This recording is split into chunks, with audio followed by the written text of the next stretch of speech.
Episode 6 এর প্রথমে আমরা দেখতে পাই থি নাটক দেখছিল, যেখানে একটা মেয়ে চিৎকার করে বলে, শয়তান তুই আমার দেহ পাবি কিন্তু মন পাবি না। তো থি বলে, আমরা তো ওখান পর্যন্ত এখনো পৌঁছাইনি। তো থি আরেকটা নাটক দেখতে থাকে, যেখানে মেয়েটা ছেলেটাকে একটা চড় মেরে বলে, তুমি আমার ফায়দা তুলেছ, আমি তোমাকে কখনোই ক্ষমা করব না।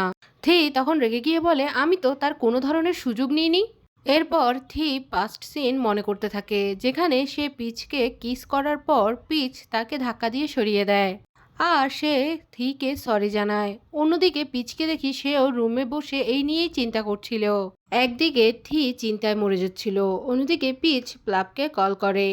আর আমরা দেখি থি অন্য একটা নাটক দেখছিল, যেখানে মেয়েটা ছেলেটার মুখে এক গ্লাস পানি ছুঁড়ে মারে আর বলে, হয়তো এই কাজ করে আমি কিছুটা শান্তি পেয়েছি। তো থি এক গ্লাস পানি নিয়ে পিচের কাছে যায় আর বলে, এটা আমাকে ছুঁড়ে মারো। পিচ তো কিছুই বুঝতে পারছিল না। তো থি পিচের হাতে গ্লাসটা ধরিয়ে দেয়। থি বলে, হয়তো এই পানিটা তুমি আমার মুখে ছুঁড়ে মারতে চাও। এই বলে সে চোখ বন্ধ করে থাকে। পিচ তখন সেই পানিটা খেয়ে নেয় আর বলে, এই নাটকটা হয়তো এর আগে তুমি কখনো দেখোনি, চলো একসাথে বাইরে গিয়ে হেঁটে আসি। অন্যদিকে মককে দেখতে পাই যে রোমকে বলে, প্লিজ আমরা কি অন্য কোথাও সেলিব্রেট করতে পারি।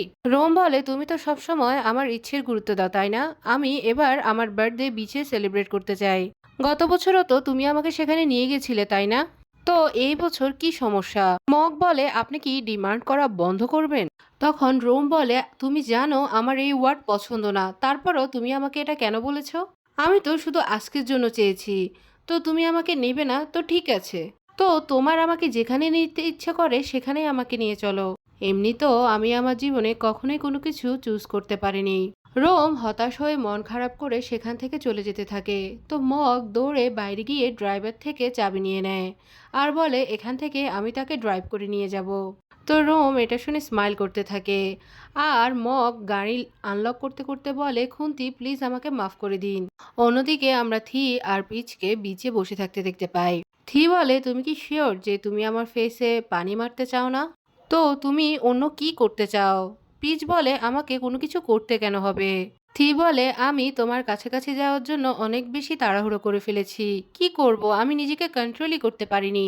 আমি যদি সময়ে এখন পিছিয়ে যেতে পারি তাহলে আমি ওই সময় এসব কিছু কোনো কিছু চিন্তা না করে করতাম না। পিচ বলে, যেটা তুমি করেছো, আরে না, যেটা আমরা দুজন করেছি সেটা কি আমরা কোনো কিছু চিন্তা না করেই করেছি। থি বলে, আমি তোমার অনুভূতিকে হার্ট করতে ভয় পাই। পিচ বলে, আমি কোনোভাবে হার্ট ফিল করিনি, আমি শুধু সারপ্রাইজড। তোমার ফেস আমার কাছাকাছি আসার আগেই আমার তোমাকে দূরে ঠেলে দেওয়া উচিত ছিল, নাকি আমার তোমাকে কিস করা উচিত ছিল। তোমার সাথে আমি যে বন্ধুত্ব করেছি সেটাই তো অনেক বেশি, আর এখন আমি তোমার সাথে এইসব করছি। থি বলে, আমার কাছে আমাদের সম্পর্কের গুরুত্বই সবচেয়ে বেশি। থি তখন নিজের ছোটবেলার কথা মনে করতে থাকে, যখন সে একটা বন্ধু বানিয়েছিল, কিন্তু তার পরিবার এত বেশি স্ট্রিক্ট যে তাকে সে বন্ধুত্ব ভেঙে ফেলতে হয়েছিল। থি বলে, এই মুহূর্তে আমি আমার মনের কথা শুনছি, তাই আমি সব রুল ব্রেক করতে চাই। পিচ বলে, এটা মোটেও সহজ নয়, কারণ আমাদের দুজনের দুনিয়াই একদম আলাদা। পিচ তখন বালিতে দুইটা ওয়ার্ল্ড ড্র করে আর থি বলে, তাহলে কি এটাই এন্ড। এরপর আমাদের পাস্টের সিন দেখানো হয়, যেখানে পিচ প্লাবের সাথে কথা বলেছিল। পিচ প্লাবকে জিজ্ঞেস করে, যদি আমি এখন কারোর জন্য কিছু ফিল করতে শুরু করি ভুল করে, তাহলে এখন আমার কি করা উচিত। প্লাব জিজ্ঞেস করে, সে কে, আপনি কি সেখানে ডেট করার জন্য গিয়েছেন। পিচ বলে, মোটে না, আমি শুধু এখন একটু কনফিউজড। প্লাব জিজ্ঞেস করে, আপনি সম্পর্কের বিষয়ে কত দূরে গিয়েছেন। পিচ বলে, কিস করা পর্যন্ত। তো প্লাব বলে, তাহলে আপনি এখন কি ফিল করছেন। এটা শুধু যদি একটা কিস থাকে আর আপনি কোনো কিছু ফিল না করেন তাহলে এটা গুড বাই, আর আপনি যদি আবারও কিস করতে চান দ্যাট মিন্স আপনি তাকে ফিল করেন। পিচ বলে, এসব আমি জানি না, আমি শুধু জানি সবাই বলে সে আমার টাইপের না, সে অন্যদের তুলনায় অনেক আলাদা। তখন প্লাব বলে, অন্যরা কি বলছে সেটার থেকেও আপনি নিজে কি ফিল করেন সেটা সবচেয়ে বেশি গুরুত্বপূর্ণ। প্রেজেন্টে পিচ বলে, আমি এত জলদি এসব কিছু শেষ করতে চাই না, প্লিজ আর একটু অপেক্ষা করো। থি বলে, আমি তোমাকে এটা শেষ করার রিমোট দিয়েছি, কিন্তু তুমি সেটা ফেলে দিয়েছো। তখন তারা দুজন সমুদ্রে নেমে পড়ে আর একে অপরের সাথে ফান করতে থাকে। তো পিচ পেছনে দাঁড়িয়ে থিয়ের ফটোস ক্লিক করতে থাকে আর পিচ যে দুটো ওয়ার্ল্ড ড্র করেছিল সেটা সমুদ্রের ঢেউ এসে মুছে দেয়। যার মাধ্যমে তাদের আলাদা যে দুনিয়া ছিল সেটা পানির মধ্যেই মিশে যায়। অন্য সিনে আমরা দেখতে পাই রোম আর মকও সেখানে চলে আসে। রোম বলে যদি ভিলা এখনো প্রস্তুত না হয় তাহলে আমি ওয়েট করতে পারবো। স্টাফ তখন থিয়ের সম্পর্কে বলতে গেলে মক তখন রোমের হাত ধরে ফেলে আর বলে সরি, আমি ভয় পাচ্ছিলাম বাতাসের কারণে ধুলোবালি হয়তো আপনার চোখে যেতে পারে। রোম তখন ভালোবাসার চোখে মককে দেখতে থাকে। মক স্টাফকে বলে যদি এখানে অন্য কেউ থাকে তাহলে ঝটপট রুম ক্লিন করে দিন। স্টাফ বলে মিস্টার থিরাকিট এখানে অবস্থান করছেন। তো রোম জিজ্ঞেস করে সে এখানে কি করছে, সে কি এখানে একা এসেছে। স্টাফ বলে তার সাথে যে গেস্ট এসেছে তিনি এখানে সবচেয়ে লাক্সারিয়াস রুমে স্টে করছেন। তো রম মককে মিন করে বলে তুমি এই কারণেই আমাকে এখানে আনতে চাওনি। মক বলে প্লিজ খুন্তিকে আপনি টিজ করবেন না। অন্যদিকে থি পিচকে বলে তুমি কি সানসেট দেখতে চাও? আর্সেনের অনেক বড় হোটেল আছে, আর তুমি যদি চাও তাহলে আমি তোমাকে সানসেট দেখানোর জন্য অন্য কোথাও নিয়ে যেতে পারি। তো পিচ বলে আপনি যখন সানসেট দেখেন তখন জায়গা ম্যাটার করে না, বরং কার সাথে দেখেন সেটা ম্যাটার করে। থিয়ের হার্ট তখন পিচের নামে বিট করতে থাকে। থি তখন বলে আমার সামনে যে ভিউ রয়েছে সেটা সবচেয়ে বেশি সুন্দর। পিচ বলে তুমি কি করতে চাও? তো থি বলে আমি এই মুহূর্তে তোমাকে কিস করতে চাই, কিন্তু এইবার তুমি যদি অ্যালাউ করো তাহলেই আমি করব, যাতে করে আমার দ্বিতীয়বার কোনো ডাউট না থাকে। তারা কিস করার জন্য একে অপরের কাছাকাছি আসতে থাকে। তখন রোম তাদের ফটো ক্লিক করে আর বলে আমি কোনো কিছুই দেখিনি। থি তখন অনেক বেশি রেগে যায়। এরপর তারা রুমে আসলে রোম জানায় আমি কিয়ানের ছোট ভাই। তখন পিচ তাকে তার নাম জানায়। রোম বলে আমি তো ভালো কিছু ফটো নিচ্ছিলাম, কিন্তু তখন ভুল করে নিজের ভাইয়েরই ফটো নিয়ে নিয়েছি। থির অনেক বেশি মন খারাপ ছিল। রোম বলে রাতের পার্টির জন্য মানুষ একটু বেশি হয়েছে তো ভালোই হয়েছে। মগ বলে আপনি কি পিচকে জিজ্ঞেস করেছেন সে কি পার্টিতে আসতে চায় কিনা? পিচ বলে আমি তো এখন ফ্রি আছি। এরপর সে তার নিজের রুমে চলে যায়। মগ তখন বলে আমি তার হেল্প করতে যাচ্ছি। থি বলে এখন কোনো দরকার নেই, তোমাকে যে একটা কাজ দিয়েছি সেটাও তুমি করতে পারোনি ঠিকভাবে। তখন রোম বলে কি খারাপ বস, এটা যদি আমার বস হতো এতক্ষণে আমি চাকরি ছেড়ে দিতাম। মগ বলে আমি চাকরি ছাড়বো না। থি বলে সে যেহেতু তোমাকে এত বাঁচাচ্ছে তো বোনাস তার থেকে নিয়ে নিও। রোম বলে তুমি আমার জন্য কাজ করো, আমি তোমাকে 3 গুণ বেশি টাকা দিব। মগ বলে আমার সেটার দরকার নেই। থি পিচের কাছে গিয়ে জিজ্ঞেস করে আমার ভাই কি তোমাকে ডিস্টার্ব করেছে? পিচ বলে না, সে তো অনেক বেশি কিউট। থি বলে তুমি আমার সামনে অন্য আরেকজনের প্রশংসা করছো? পিচ বলে ও অনেক বেশি ফ্রেন্ডলি, তো তুমি এর থেকে বেশি কিছু ভেবো না। থি বলে আমি তোমাকে মিস করার আগে তুমি জলদি জলদি রেডি হয়ে যাও। এরপর সে সুন্দর কিউট ফেস বানাতে থাকে। পিচ তখন নিজে নিজেই চিন্তা করতে থাকে আমি কি সঠিক সিদ্ধান্ত নিয়েছি নাকি ভুল। অন্যদিকে আমরা রাতের সিন দেখতে পাই যেখানে রোম আর থি মিলে খাবার বানাচ্ছিল। তো থি তার ভাইকে জিজ্ঞেস করে তুমি এখানে কেন এসেছো? রোম বলে আমি তো প্রতি বছরই মকের সাথে এখানে আসি, এইবার তুমি আমাদের মাঝখানে এসে গেছো। থি বলে এই বিষয়ে মা বাবাকে কিছু জানিও না। রোম বলে আমরা দুজন তো এক টিমেই। অন্যদিকে দেখি মক পিচের সাথে কথা বলছিল। সে বলে আজকে হচ্ছে মিস্টার রোমের বার্থডে, আর তার বার্থডেতে সে বডিগার্ড ছাড়া থাকবে, এটাই সে তার বার্থডেতে গিফট হিসাবে চায়। পিচ বলে তাহলে তো কেক আনতে হবে, না কেক তুমি বানাতে বলেছো? মগ বলে তাদের বার্থডে সেলিব্রেট করার পারমিশন নেই, আর এটা তাদের ফ্যামিলির রুল। তখন আমরা একটা পাস্ট সিন দেখতে পাই যেখানে মিস্টার থি এর বার্থডের সময় তারা যখন সেলিব্রেট করছিল তখনই কেউ একজন তাদের ওপর হামলা করে।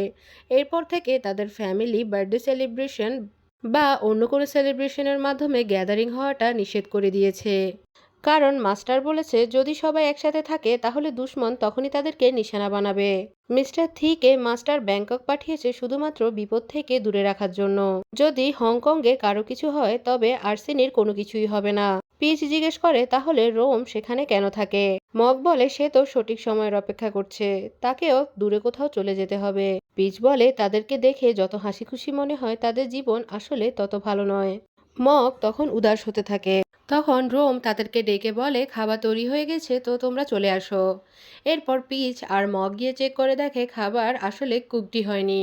তো মগ আর পিচ খাবার বানানোর দায়িত্ব নিজেদের কাঁধে তুলে নেয়। পরবর্তী সিনে আমরা দেখতে পাই খাবার টেবিলে বসে থি আর রোম তাদের ফেস সাফ করতে থাকে। পিচ খুব যত্ন সহকারে চিংড়ির খোসা ছাড়িয়ে থিকে সেটা খেতে দেয়। তখন রোম তার পেছন থেকে একটা গান বের করে আর সেটা থিকে দিয়ে বলে তুমি এটা বাসায় রেখে এসেছো, ড্যাড যদি এটা জানতে পারে তাহলে তুমি খুব বিপদে পড়বে। পিচ সেটা দেখে প্যানিক করতে থাকে। তো থি সেটা জলদি জলদি লুকিয়ে ফেলে। রোম পিচকে বলে আপনার কোনো একটা কল এসেছিল। পিচ বাইরে গিয়ে প্লাবের সাথে কথা বলতে থাকে। কিছু সময় পর রোম এসে সেখানে বসে। তো পিচ তাকে বার্থডের জন্য বেস্ট উইশেস জানায়। আমি জানি তোমার জীবন অনেক কঠিন, কিন্তু আমি উইশ করি তুমি যেন তোমার জীবন খুব ভালোভাবে কাটাতে পারো। রম বলে সবকিছু কি মগ তোমাকে জানিয়েছে? সে সবার সাথে ভালোভাবে কথা বলে, শুধু আমাকে ছাড়া। পিচ বলে তোমরা ভালোবাসতে পারবে না, এরকম রুল কেন বানানো হয়েছে? রম বলে মগ নিজের আনন্দের বিষয় ছাড়াও অন্যান্য বিষয়েও নাক গলাচ্ছে। ওর কথা এত বেশি শোনার দরকার নেই, কিন্তু এটা সত্য। এবং কিয়ান অনেক সময় ধরে এই রুল ব্রেক করতে চাচ্ছে। তো আপনি কি তার ভরসার আলো হবেন? আপনি কি তার সঙ্গ দিবেন যাতে করে সে এই সব রুলস ব্রেক করতে পারে? তো কিছু সময় পর রোম ভেতরে চলে যায়। তো থি তাকে জিজ্ঞেস করে তুমি তার সাথে কি কথা বলেছ? রম বলে আপনার সম্পর্কে। সে তো অনেক ভালো। তো আপনারা কি ডেট করছেন? থি বলে এখনই না। আর আমি তো তাকে প্রপোজই করিনি। আমি তো এখনো রিংও কিনিনি। আর বিয়ের পর যে থাকবো সে বাসাটাও তো কিনিনি। রম বলে আপনার ডেট করতে হবে, বিয়ে না। তখন লাইটস অফ হয়ে যায়। তো সেখানে থাকা তারা তিনজনই ভয় পেয়ে যায়। মগ গান নিয়ে রেডি হয়ে যায়। তখন আমরা দেখতে পাই অন্ধকারের মধ্যে থেকে ক্যান্ডেল জ্বালিয়ে পিচ দু হাতে দুটা কেক নিয়ে এন্ট্রি করে। তো রোম সামনে এগিয়ে এসে ক্যান্ডেল ফু দিয়ে নিভিয়ে দেয় আর উইশ করে। তো থিও এসে সেম কাজই করে। এরপর মগ গিয়ে লাইটস অন করে দেয়। তো পিচ থি আর রোমের ফটো ক্লিক করে। এরপর মগের সাথে সে রোমেরও ফটো ক্লিক করে দেয়। এরপর মগ পিচকে বলে আপনি রুলস ব্রেক করছেন।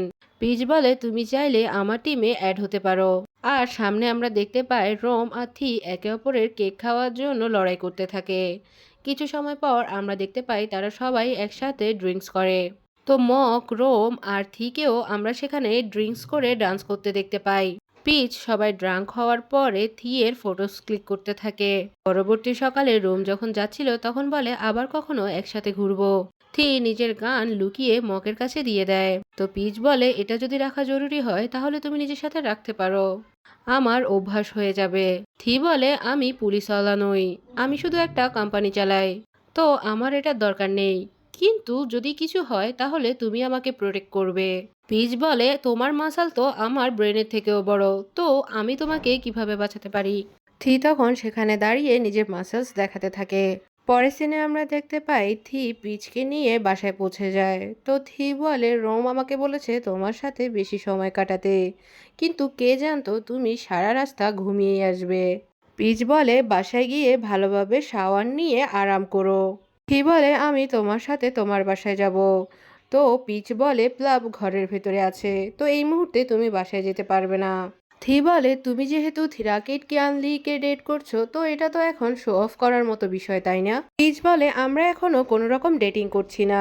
তো থি বলে তুমি অনেক বেশি মিন, তুমি সব সময় আমার হার্ট ব্রেক করো।